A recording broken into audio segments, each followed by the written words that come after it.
going on, everybody? Welcome to another episode of the Core Consult RX podcast. Cole and I are, for the first time in probably 4 or 5 years, maybe. Yeah. We're recording on a Saturday morning. Yeah, this is the morning edition. The morning edition. So if we sound tired and, less enthusiastic or even more monotone as we normally do, that's because we're still waking up. It's because it's Saturday morning. We won't tell you what time it is, but we're still waking up. Exactly. Yeah, it was a holiday week this week, which kind of threw off our normal recording schedule. So, yeah, here we are, Saturday morning. It was 4th of July, so we were both off work and we had family stuff. Then the next day, my son's first birthday. Then the next day is my wife and her twin sister's birthday, and so so much stuff is going on this week. Busy week. It's been a crazy one. Yeah, we were reminiscing that we used to record in the morning more often when we both had kind of odd schedules and had random days off and stuff, but no longer. We got normal 8 to 5s. Yeah. So then we've got it down. Now we're mixing it up again. Yeah, mixing it up. Anyways, today is another accredited episode, and thanks to our friends at freece.com. And so for those of you who are already members of FreeCE, make sure that after you listen to this episode, you'll get a password that'll be given at some point throughout the episode. Use that, go to freece.com's website, and click on this episode under the Learning tab, and you'll see podcasts listed as one of the options. Find this episode, put the code in, and you'll have access to the post-activity test. Yes. Past that, you'll get 1 hour of continuing education credit for all of our pharmacists and nursing listeners. So there you go. Thank you so much, FreeCE, for partnering with us again. And if you guys haven't checked out FreeCE by this point, and you've heard us mention it 100 times, check out their website. Do us a favor. It's funny. I will listen to podcasts for a really long time and hear the same sponsors over and over, and then it does sometimes take me forever to even go check out what the sponsor is. Oh, so but you do it. I do eventually. I wouldn't be surprised if there's lots that. So the marketing works. It does. So, but what are we talking about today? We're going to be covering community-acquired pneumonia. Yes. Doing another overview of that because it's been a while, I think. It's been a long time. Not really any huge changes or anything, but we haven't really done one that's accredited, so we're trying to make sure we're bringing you all topics that you can get education credit for and still not be put to sleep. Yes. Hopefully. Yes. So going through community-acquired pneumonia, what do you want to start? Yeah, so we'll start with, generally what it is. We're going to start from the beginning, which... if you hear somebody reference walking pneumonia, that a lot of times they're talking about community-acquired pneumonia. Really, they're talking about a pneumonia that you don't have to go into the hospital for. You can go to an outpatient facility to be treated for it. But the idea is that it's contracted outside of a healthcare facility versus if it's contracted inside, and it's called healthcare-associated pneumonia, I think is the most updated verbiage, or did they change that? So they've basically taken the term nosocomial pneumonia, and that's sort of like the umbrella term now for both hospital-acquired and ventilator-associated pneumonia. So HAP and VAP are both under that nosocomial sort of umbrella. So we will not be covering those today. We're just going to be focusing on community-acquired, which is frequently what is seen in the outpatient ambulatory care setting. Often patients will present with fever, cough, a productive cough with purulent sputum, and they may have pleuritic chest pain. Mm-hmm. The workup generally may be a chest X-ray, a CBC with differential CMP, gas exchange, that sort of thing. And as far as sort of like the risk factors, because it is a very prevalent disease state that I'm sure if you're working, whether it's urgent care, family medicine, internal medicine, you're going to run into this at some point. There's lots of risk factors, though, that can increase the patient's risk of contracting pneumonia in the first place. So older age, obviously, that being 65 and over, patient population is definitely going to be more at risk for various, diseases, but pneumonia is unfortunately one as well. Some chronic comorbidities, specifically being the highest risk with COPD patients, so patients that have a long-standing history of COPD that contract pneumonia. A lot of times they end up in the hospital and issues like that. So it's a pretty prevalent in that patient group. But also asthma, chronic heart disease, specifically heart failure, patients that have uncontrolled diabetes, immunocompromising conditions, things like that as well. And then also patients who are smokers. Alcohol overuse also can put you at risk too, but smoking is a very big one that can make the patient more at risk for contracting pneumonia in the first place. Right. I did want to mention some common pathogens that can cause community-acquired pneumonia. Gram-positive, gram-negative, and atypical pathogens can cause it along with viruses. Gram-positive would be strep pneumoniae or MRSA possibly, though that's more uncommon. Gram-negative, H-flu, MCAT, and then Pseudomonas, which is more uncommon, but we'll talk about when we need to be concerned for that. And then atypicals like chlamydia pneumoniae, Legionella, mycoplasma, and then various viruses as well. And I thought it was kind of interesting too that when you think of the most common pathogen is strep pneumo typically, but there's actually a pretty strong decrease, especially in the United States, of strep pneumo, causing CAP, just because most likely from our increased rates of vaccination with the various pneumonia vaccines we have now. But that's something that is starting to decrease. They say it's still as high as 30% of cases of CAP in Europe, but it's down to 10 to 15% in the United States, which is way lower than I would have expected. So I thought that was kind of interesting. That is interesting. And then also there's an increased recognition of other respiratory viruses that are causing CAP or episodes of CAP, and then some of the other low overall rate of pathogen detection they also attribute. One thing that I thought was interesting when I was kind of looking through some of this is that they had a kind of a theory of sort of the pathophysiology and the model for the progression of pneumonia, but I was starting to read up on the lung microbiome. I wasn't familiar with this really, I guess. I guess I just never really thought too much about it. I haven't spent too much time digging deeper into pneumonia, but were you aware of the lung microbiome? Usually I just think of the gut.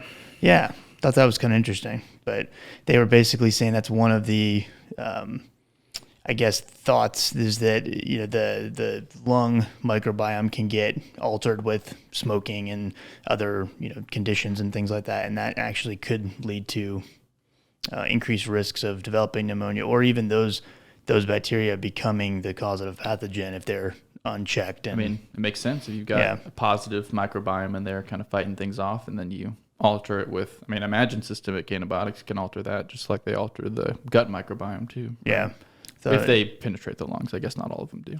Yeah, it's pretty interesting. I didn't, I don't know. It just seems like such a simple thing that I just hadn't really looked into. Yeah, I guess there's probably a microbiome in many places around our. You'd think around our skin. We should start Googling that. Skin microbiome. Just take the entire rest of the episode to look up. Look up where else do we have microbiomes? Nasal microbiomes. Yeah, skin.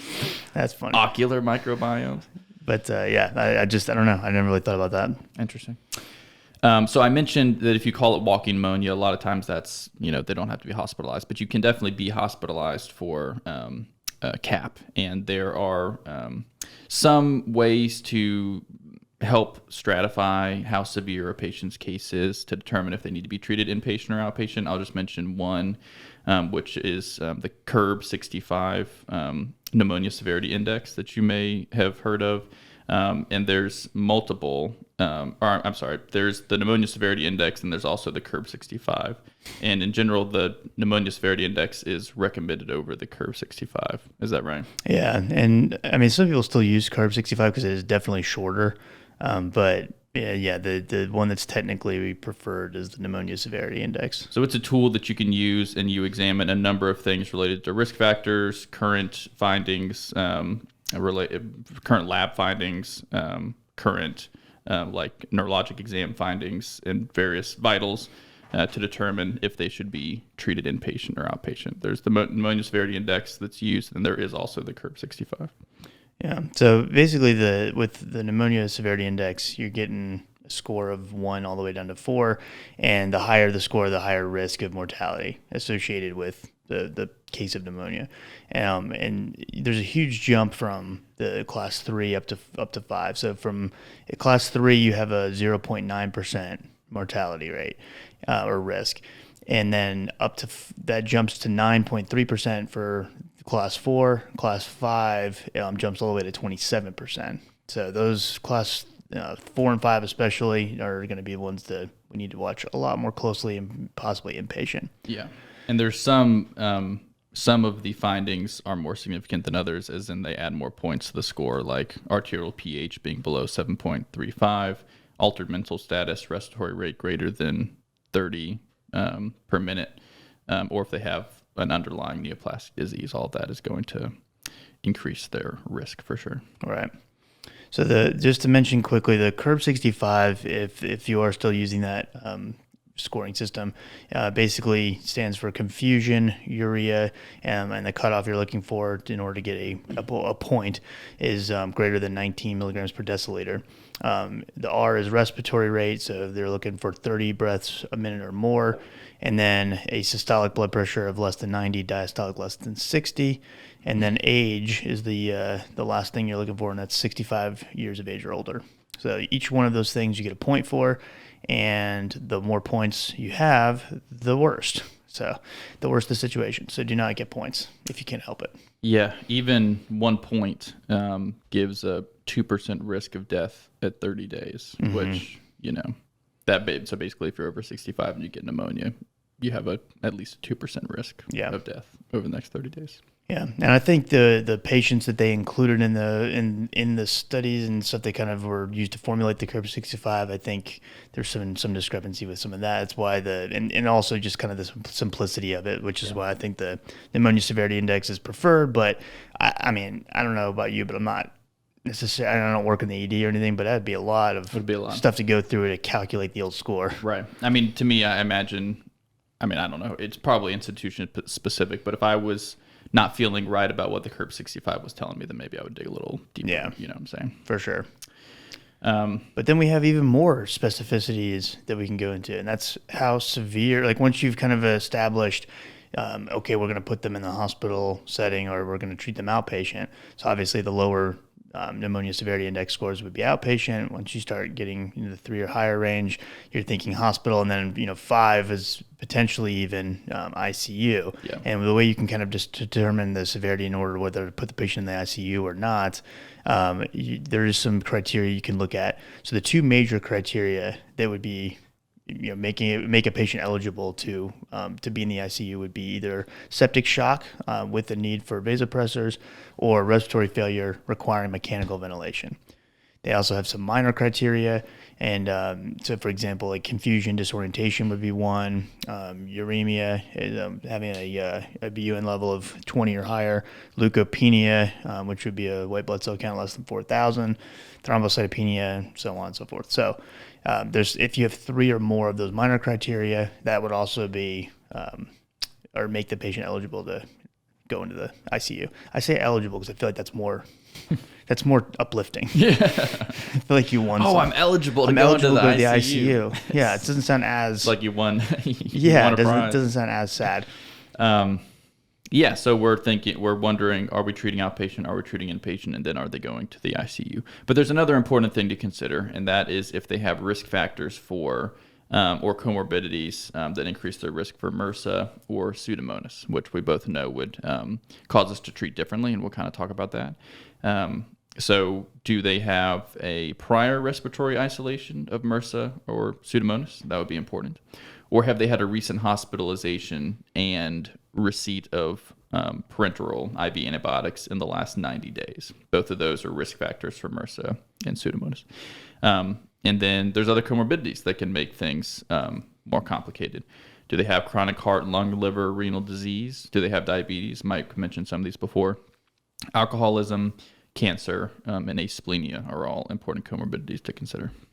And what I thought was kind of interesting is, the MRSA, for example, is definitely not, like Cole said, a common cause of CAP.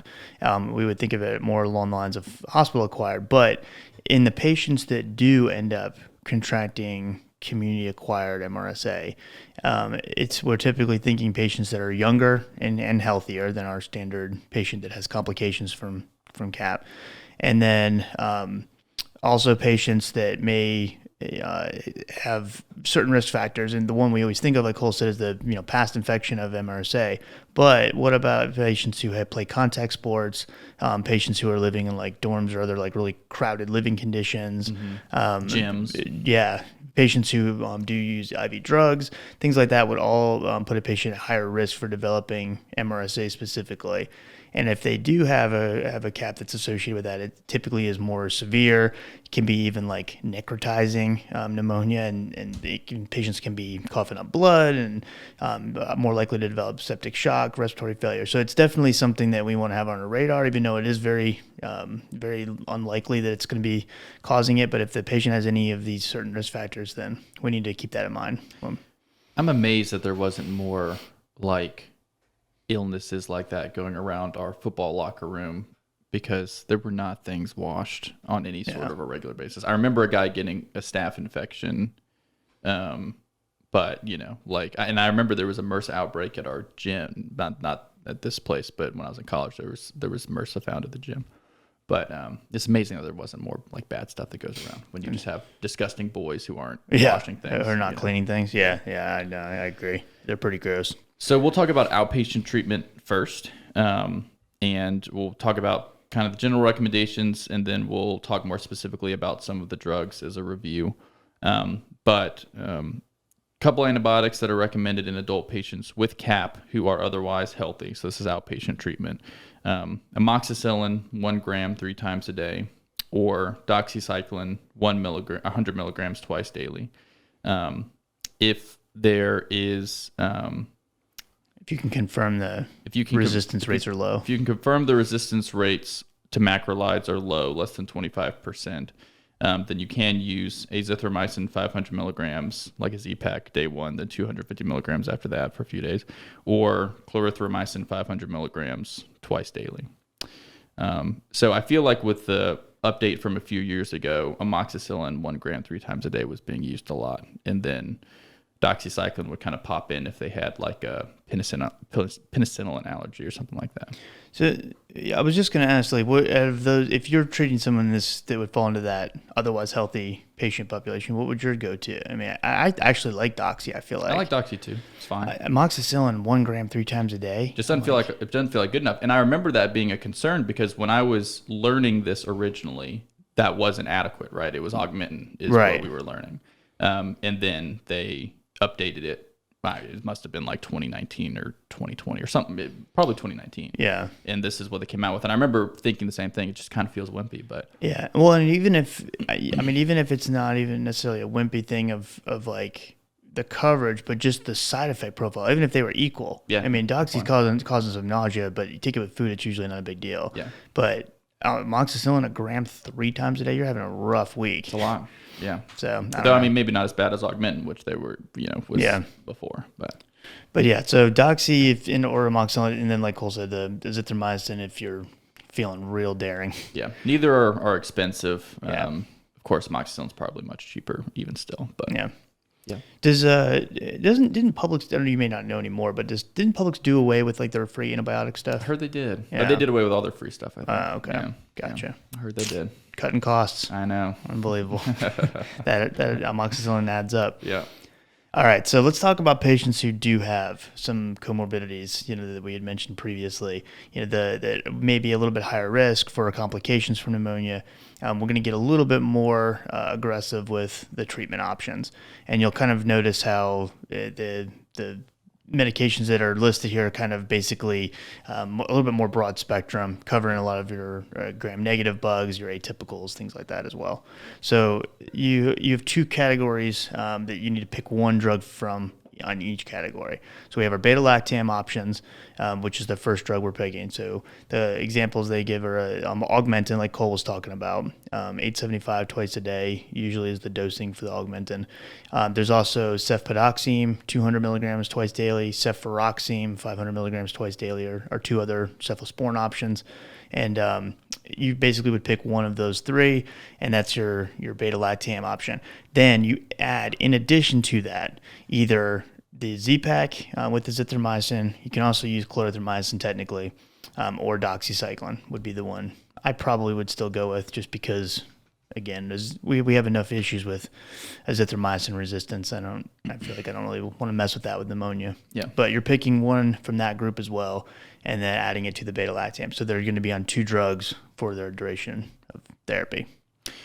And then if for whatever reason those aren't options, there are alternative options. This is for outpatients with CAP with comorbidities. and that is the respiratory fluoroquinolone options, which I think I remember we had an OSCE thing, when I was like a first year pharmacy student, and we were told we given a patient case and told to choose the treatment regimen. And I think I chose a fluoroquinolone first. And it was Dr. Wirt was my guy. He was like, no, I would go with Augmentin because all these things can happen from fluoroquinolones.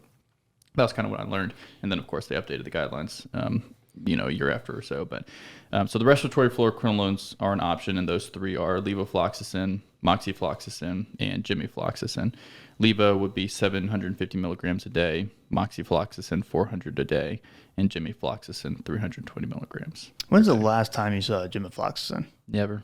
Yeah, I saw moxifloxacin. I saw it one time, and it was, at the time it may still be brand name. I haven't looked at it in so long. It was one time it was brand name, and then we ran it through the insurance. The insurance was like, no. Insurance was like, what are you doing? Yeah, nah, we're not going to do that. The insurance gave you a thumbs down emoji. Right. Yeah. We didn't even know they communicated that way.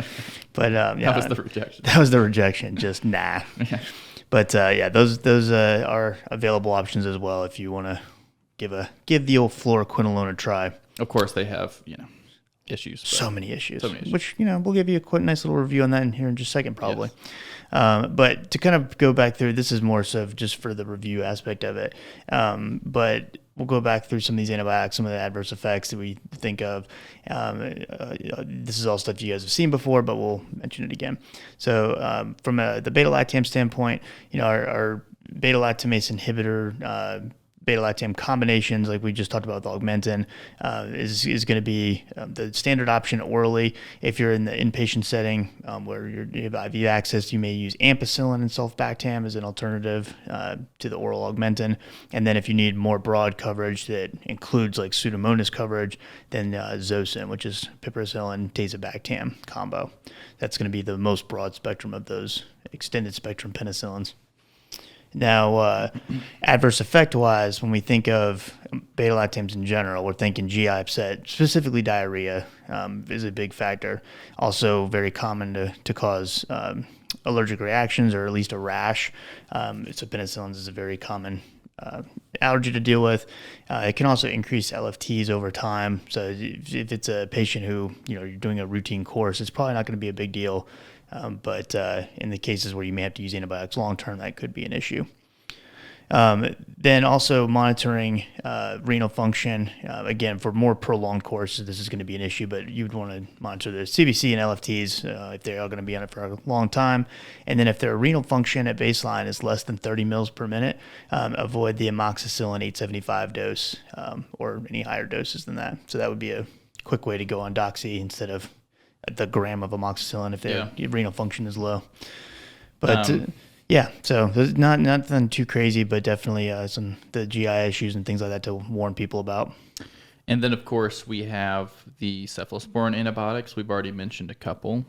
Second generation example would be cefuroxime, branded as Ceftin.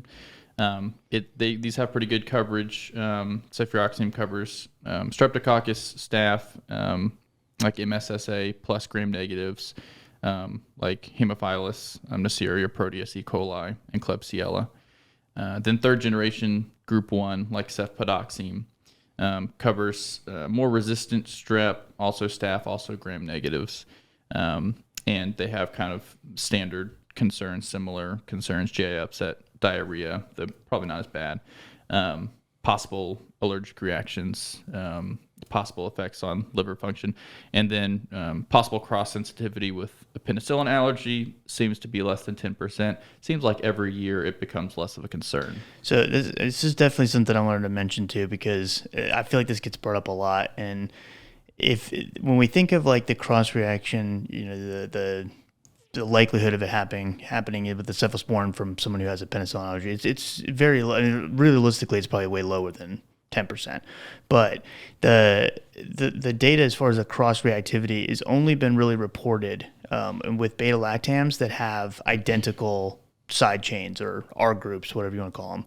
And so basically, if the patient has had a penicillin derivative that they are allergic to, as long as you're not using a cephalosporin that has identical side chains on the chemical structure, the patient will not most likely not have a allergic reaction to it. And so some examples of that, amoxicillin, if the patient is allergic to amoxicillin specifically, then cefadroxil, cefprozil, and then cefotirazine are the three that have identical side chains to amoxicillin. So those are the three you'd probably want to avoid because you're going to give most likely to have a cross reaction to They're that. not super commonly used anyway. Right, exactly. And amoxicillin is probably the most common penicillinology, right? Yeah. And if they have an allergic reaction to ampicillin, then cephalexin, which obviously is a much more commonly used option, that would be identical side chains to ampicillin, or cefaclor is another one that's not commonly used, but you'll see it every once in a while, that also has identical side chains to ampicillin. That's very interesting. That makes some sense because my brother was telling me just the other day, he was like, I can't remember which cephalosporin it was, but he was like, did you know XYZ cephalosporin, you don't have to worry about a penicillin allergy anymore? And I was like, really? Mm-hmm. And he said with their surgeries, they would, if there was a penicillin allergy, they'd switch to something. I can't remember what it was, clindamycin maybe. But if you made that switch, it gets a call from the pharmacy and they're like, actually, you want to do this cephalosporin instead? It's fine with the penicillin allergy. And he was like, okay, that's just one of those interventions from the pharmacist. But it feels like it kind of goes to that point, I would imagine. Yeah. Though I would hope that it depends on which penicillin medication they're allergic to, but it kind of makes some sense. Have you seen that, and we're getting way off topic now, but have you seen that, I think it came out this month or maybe May, where it was, they call it the Pen Fast, the validated tool for evaluation of penicillin allergies. No. Have you seen that? No. It's on my to-do list of things to read up on. But it's called the Pen Fast if you want to take a look at it, but it's a new clinical decision-making tool that they have that's been validated now. Nice. So apparently that's for how to deal with penicillin allergies. That's great. So there you go. That's an additional things without having to do skin testing and stuff. No, that's good because they're, among any clinician or pharmacist, there are varying degrees of comfortability with the use of, cephalosporins with penicillin allergy. You'll find people who'd be like, don't do it. And you'll find others that are like, I don't care about it at all. So it'd be nice to have something that's a little more standardized. This is off topic as well, but that way, when you said you'll find some people that are comfortable and some people not, it reminded me, I was in Bar and Grill one time. This was years ago.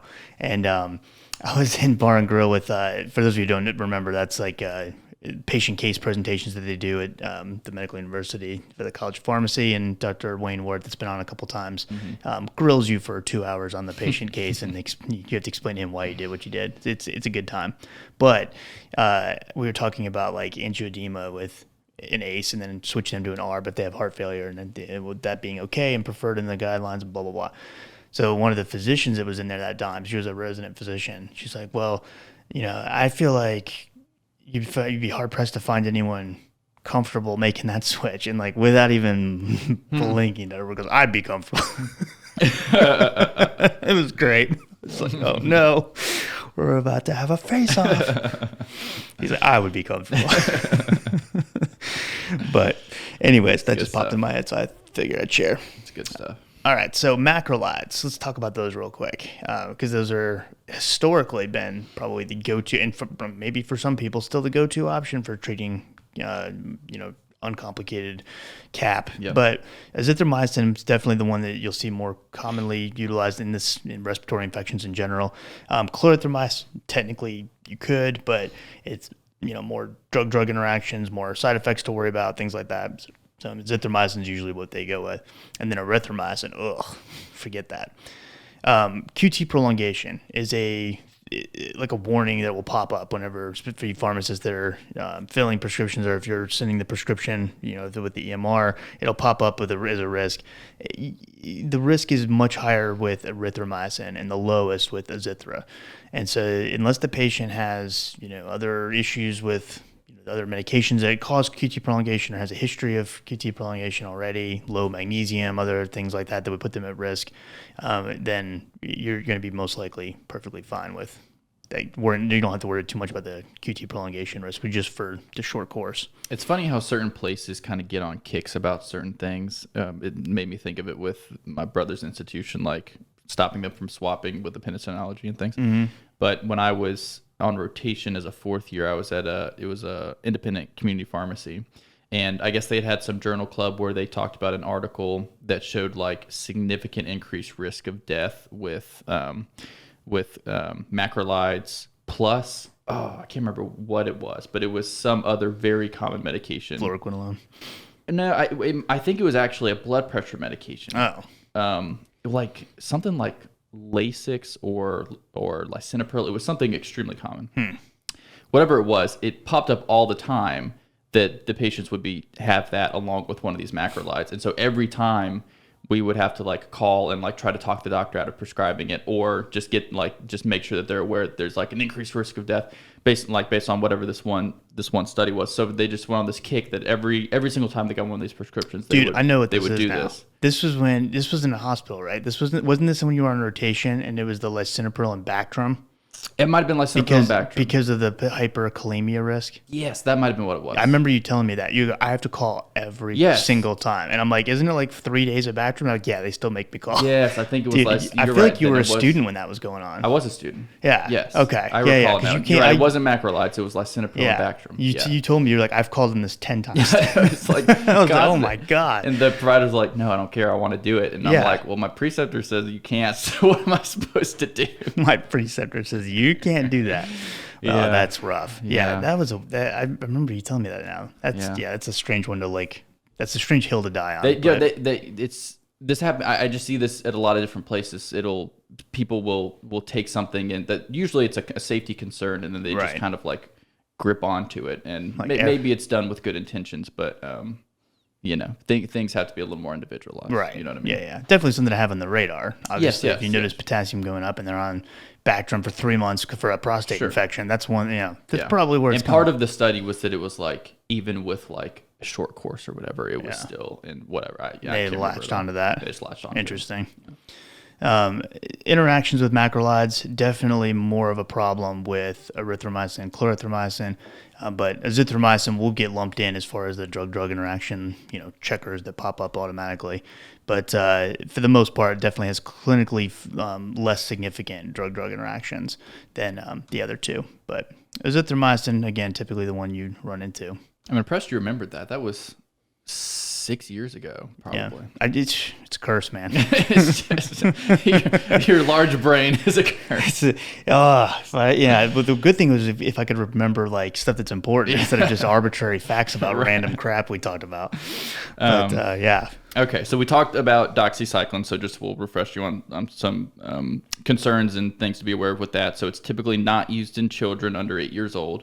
Not used in pregnancy and not used in breastfeeding. It can suppress bone growth. It can also discolor teeth permanently, more associated with like the old tetracycline, I think, but it's a possibility. Adverse effects, GI upset, skin reactions can make you more sensitive to the sun, and you want to take it with food for those purposes. Also has interactions with multivalent cations that can chelate it and inhibit the absorption, like calcium and that sort of thing. Iron.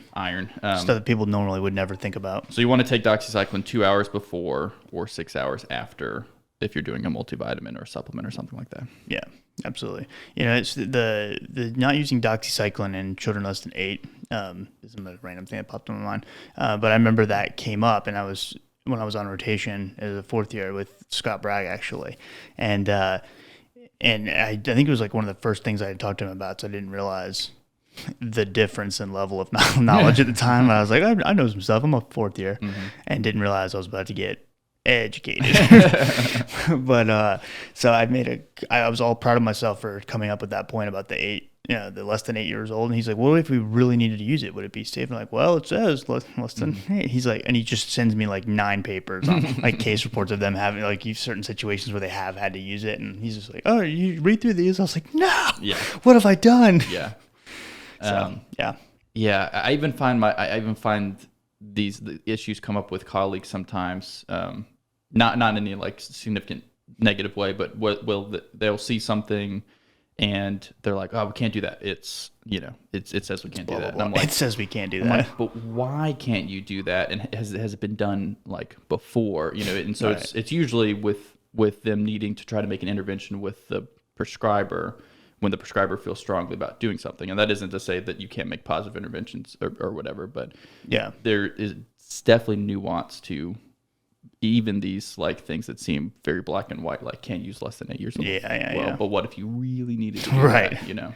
Yeah, no, I feel like a lot of things are like that I feel like people get too nervous about. Yeah. Stuff. Meanwhile, It's understandable. I mean, if you're going to, you dispensing it, you're going to sign off on it, whatever, then, you know, you don't want to be the one.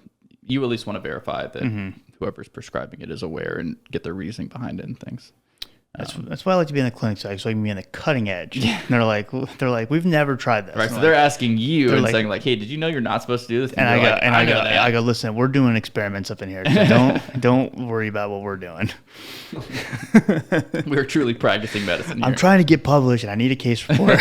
So this person volunteered. All right, fluoroquinolones, just to review briefly, levofloxacin, moxifloxacin, and gemafloxacin that Cole mentioned. You may notice that ciprofloxacin is not listed there. And this, I bring this up anytime I'm talking about fluoroquinolones with like some basic review stuff, because I feel like when you hear the term respiratory fluoroquinolones, people get very confused between that and then having the fluoroquinolones that they think of when you're talking about like covering Pseudomonas in the hospital setting, and that's a different, sort of thing you're looking for in that case versus respiratory bugs in general. So like with ciprofloxacin, you're not going to get the strep pneumo coverage anymore because of the resistance rates and things. So not going to have strep pneumo coverage, and you don't have as good of some of the other gram-negative bugs either. So levo, moxie, gemma, those are the ones that are considered like respiratory fluoroquinolones because they have the strep pneumo coverage as well. Now, all of those don't cover Pseudomonas. Levofloxacin does, but that's where, I don't know, I feel like that gets... I've answered that twice, I think, in this year so far in my PA class. So yeah, respiratory is talking about where it can go. Yeah, but then coverage is what it kills. Right. So you can use ciprofloxacin for pneumonia when you're trying to cover Pseudomonas in the hospital setting, but not normally in CAP. Right. So the box warnings with fluoroquinolones, as you all know, are extensive. So we have the risk of tendon inflammation and even rupture, peripheral neuropathy that can last for months or even up to years, depending on how quickly the medication is stopped.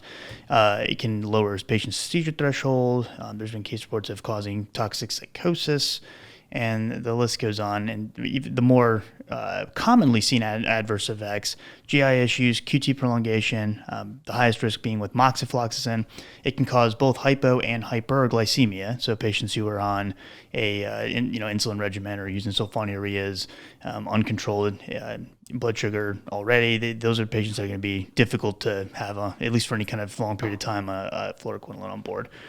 Photosensitivity, risk of musculoskeletal toxicity, skin reactions. So many things can go wrong with fluoroquinolones, and it's one of those things that they're not ideal for first-line coverage for a lot of patients.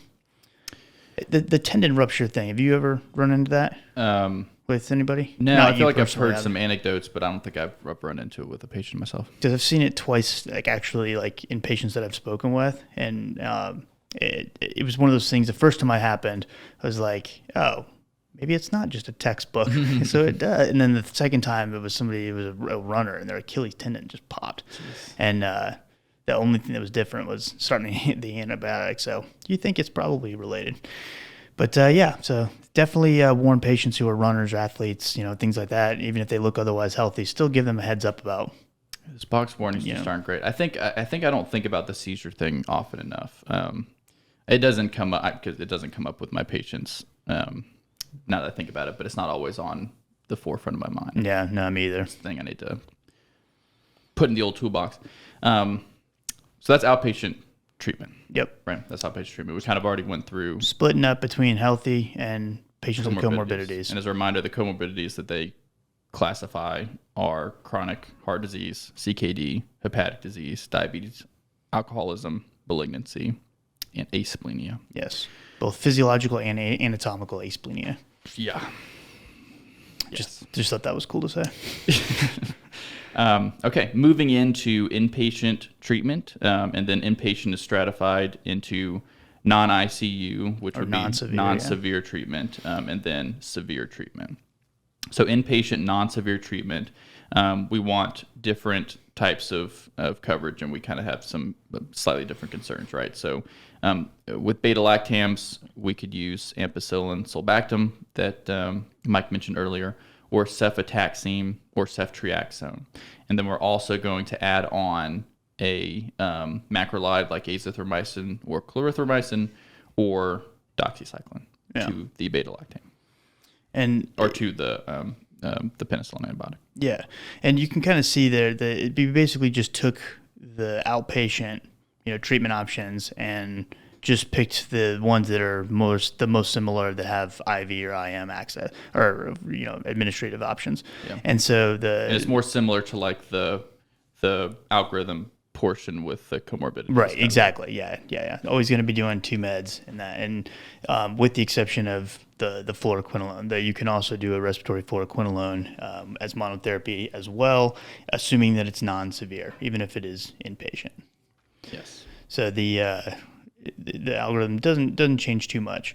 What does change though, as far as outpatient, inpatient, is the concern, obviously, for the getting cultures and what we need to start empirically potentially. And one thing to keep in mind, like Cole had brought up earlier, is the risk of MRSA and the risk of Pseudomonas in these patients. It's very rare to have these causing community-acquired pneumonia, but it can happen. And so you want to assess for patients who have had a recent hospitalization, where they received IV antibiotics, and especially if it that there's validated risk factors for MRSA at that institution that they received it at, that would definitely be a patient you would want to get cultures and make sure that they don't have an infection with MRSA or Pseudomonas. And you would typically, because it's non-severe, so they're not going to be like in the ICU or anything like that, then you would typically withhold coverage for both MRSA and for Pseudomonas until you get a positive culture for either, or you see like a positive nasal carriage and for MRSA. Those would be reasons why you would then add on or change the therapy depending on what you're treating to after you get those cultures back. But empirically, you don't need to cover for it. This feels like one of those inpatient pharmacist interventions that they're probably always fighting with the fluoron, because that they just get put on Zosyn like all the time, and then they're like, they're like, do they need that? And they're like, well, we'll put them on it. And they're like, well, they could, and then de-escalate. Then the problem is then you're at the time you really dig your heels in. You're like, I'm tired of getting bullied. Today's the day. I'm making an intervention. Cultures come back. It's like completely resistant to ampicillin sulfate. Yeah. Crap. Dang it. This is a nightmare. Yeah. That would be funny. That would be one of those things where I would hate it for the person, but it would still kind of make me laugh behind the scenes, because it'd be like, that's what you get. You'd hear him on the phone and you're sitting beside him just chuckling. Yeah. Oh, it is resistant. Oh, okay. And I'll go, uh-oh.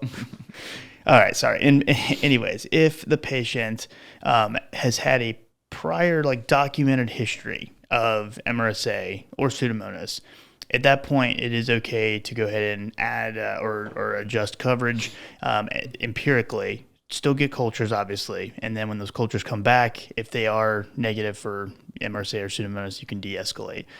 But prior history of Pseudomonas, prior history of MRSA would indicate covering for whichever they had been infected with. You don't have to cover for both unless they actually had an infection with both, obviously. So what are our options for covering MRSA? We're basically adding therapy to whatever their baseline therapy is. Typically, vancomycin and linezolid are 2 good options that will be added in addition to their beta-lactam, azithromycin, or beta-lactam doxy, whatever combo they're on. If they have Pseudomonas that we're trying to cover for, or they had a prior history of Pseudomonas that we're trying to cover for empirically, then we would take the beta-lactam part of their regimen, and we would basically substitute it out for a regimen that does cover Pseudomonas. So, like Cole said, Piptazo, very commonly seen that it's broader spectrum than the ampicillin sulfactam, including Pseudomonas. So that would be one that you could switch to.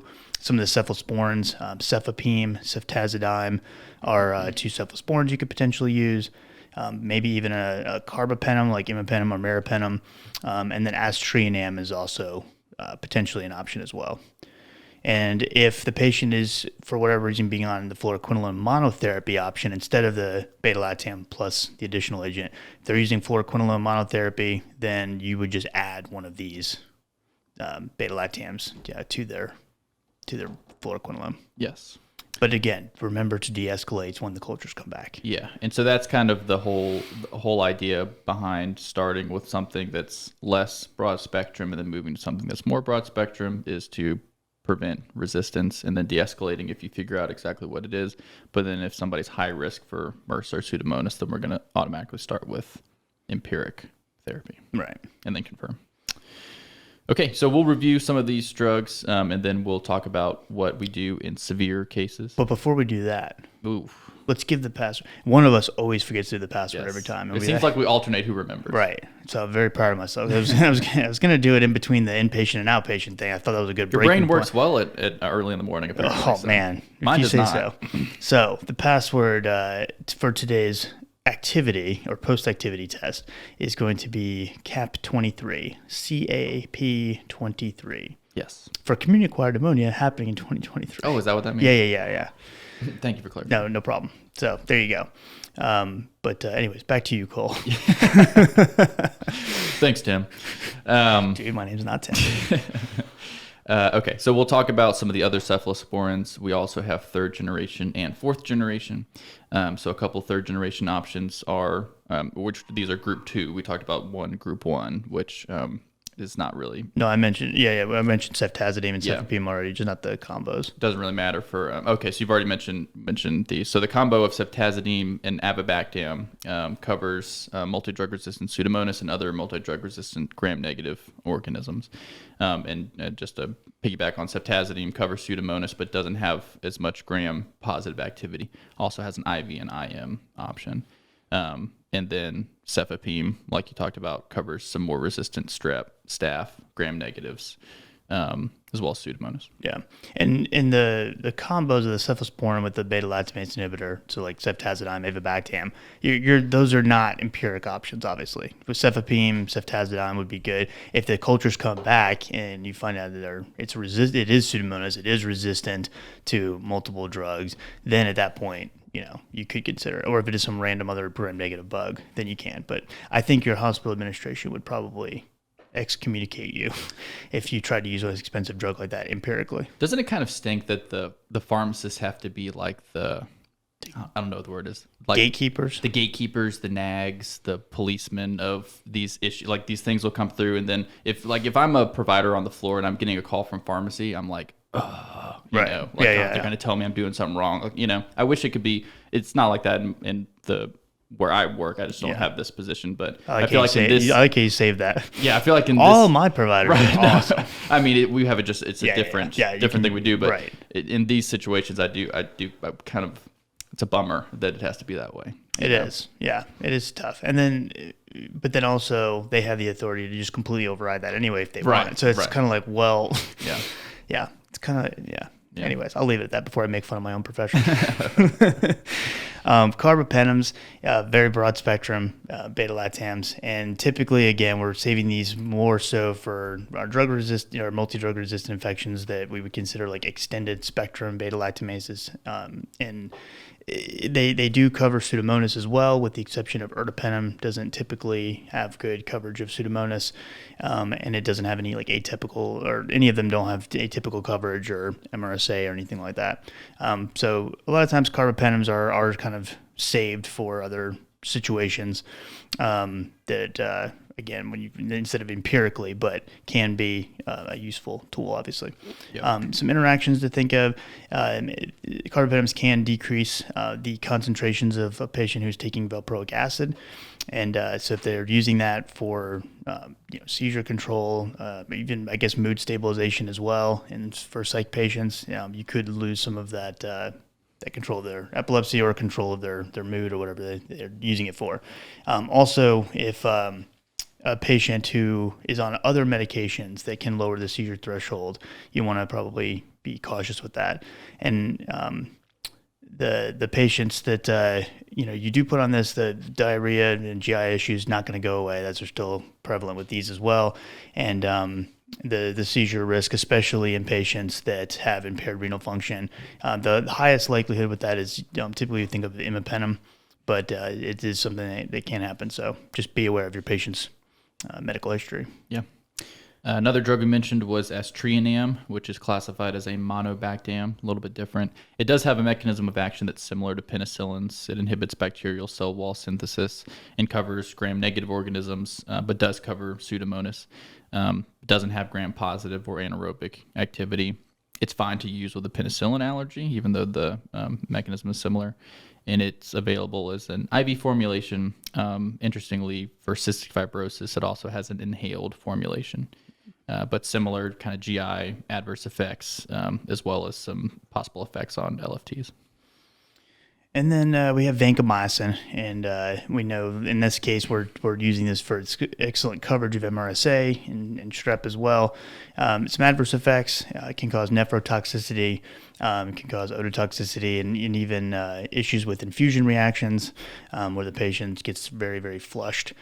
And patients who are going to be on vanc do need to have their renal function assessed and adjusted, potentially the dose adjusted depending on their renal function if they have CKD. And then also when you have a patient on vanc, we're using caution when we're considering other potentially nephrotoxic drugs, loop diuretics, NSAIDs, cyclosporin, things like that. Hopefully you're not trying to manage anything like that in a situation where you're just trying to focus on the pneumonia, but you never know. Yeah, it happens, I'm sure.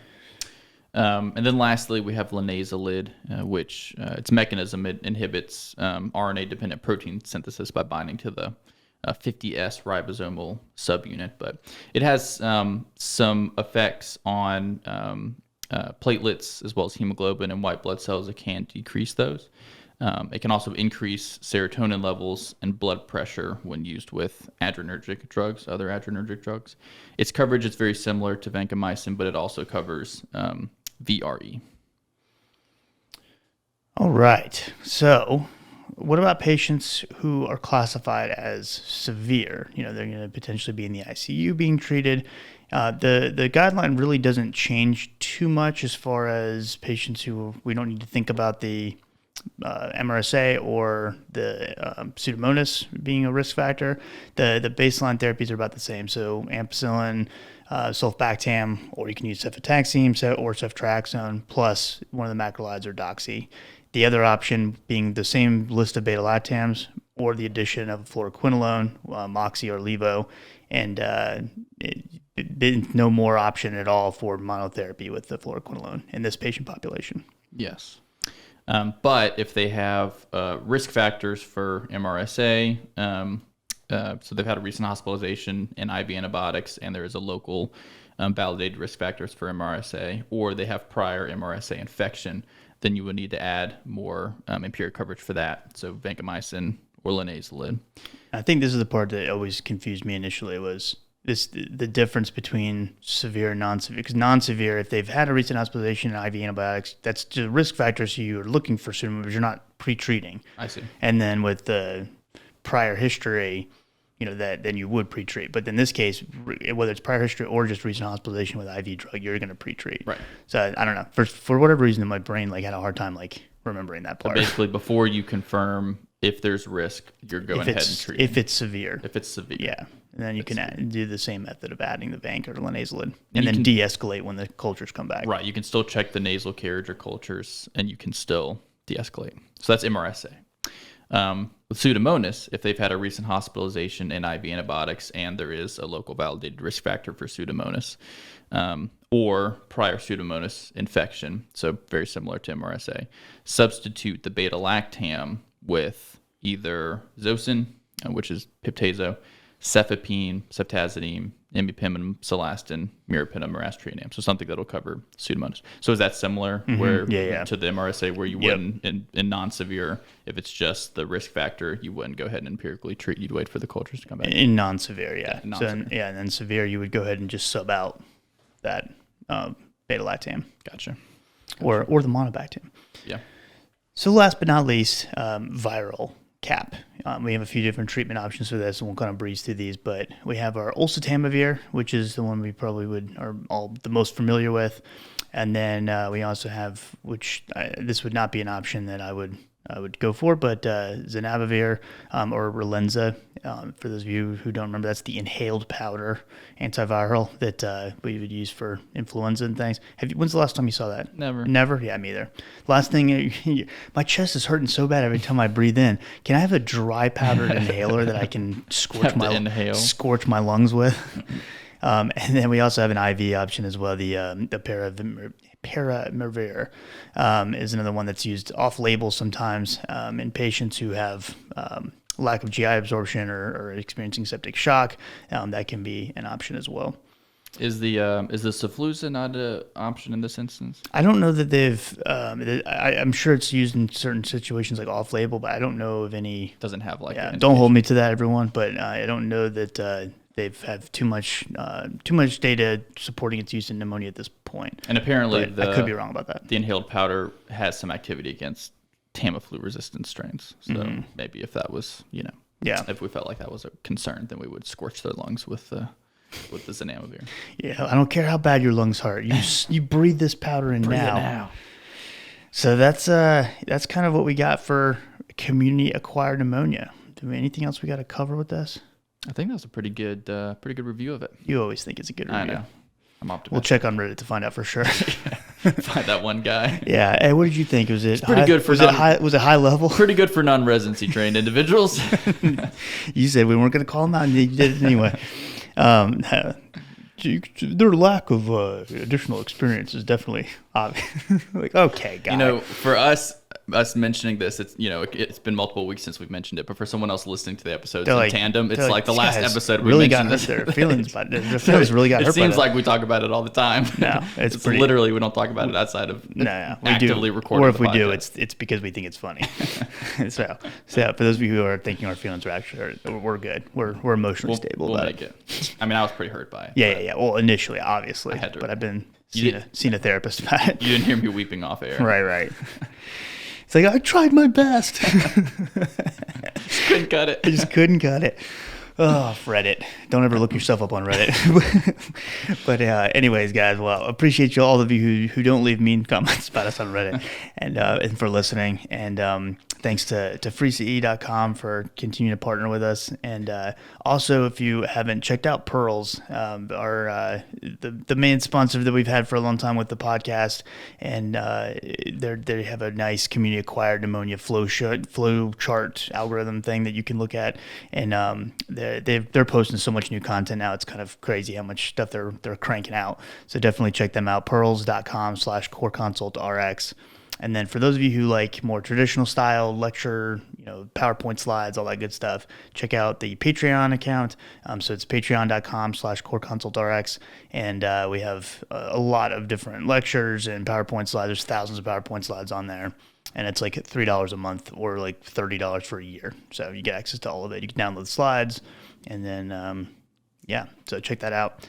Thank you guys so much for listening. And if you have any questions or anything for us, definitely send us a message, on social media or the phone number or the email that's in the show notes. And we'll get back to you as quick as we can.